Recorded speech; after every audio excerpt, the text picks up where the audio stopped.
Right. Well, in further news now that we're tracking from West Bengal, in fact, in a quiet revolution that is taking place there in the state's Birbhum, long queues can be witnessed outside polling booths.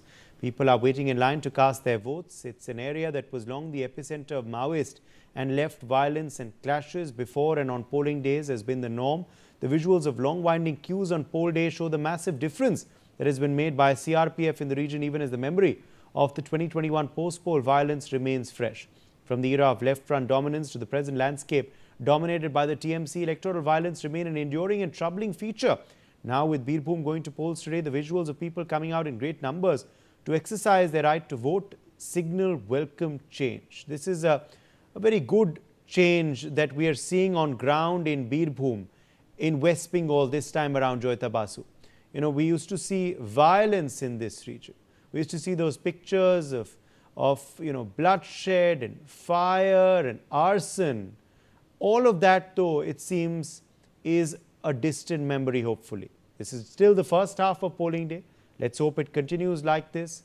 But these long lines, these lines of women voters, these lines of several other people who've shown up this morning to vote in Birbhum is a very, very good sign on voting day, isn't it?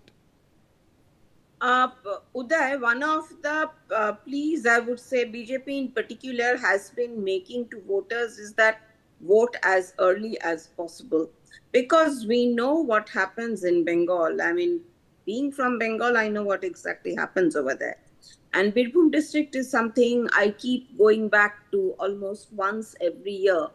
The thing is, you see, Birbhum is not the hotbed of Maoism. First of all, let me clarify.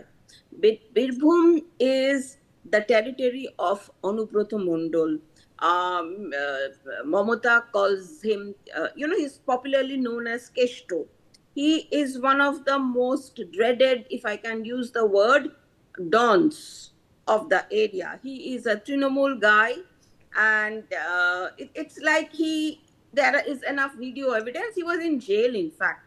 The thing is, there is enough video evidence where he would call the police officer and say that if you do this, you are finished.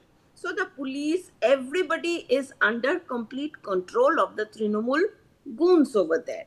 So you see, if people, and I can tell you, I mean, I cannot tell you obviously on national TV, but I can tell you the horror tales of how people have been intimidated in that particular district, what all goes on in that place. But I will tell you that off camera, Uday, one of these days.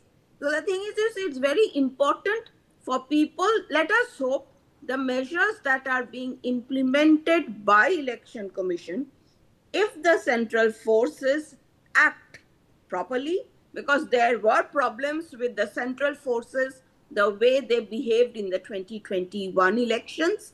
All right, they kind of sat it out completely. You know, they got instructions from their bosses and they sat it out. I'm not going into why they got the instructions. We know exactly what happened in that place. I think Election Commission has come to know about it. And so if the central forces are working properly, if the instructions, if the ECI, the measures that have been implemented by ECI, they work properly, then let's say the Trinamool goons will not have a run of that district. It's a very important district. It is the district where Shantiniketan is there, by the way, Rabindranath Tagore's abode.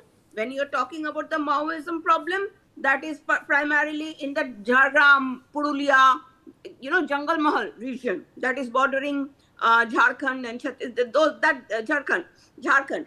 So you see, if there is no bloodshed, if there is no trouble, that will be because the Trinamool goons have been brought under control, nothing else. Absolutely. And also it shows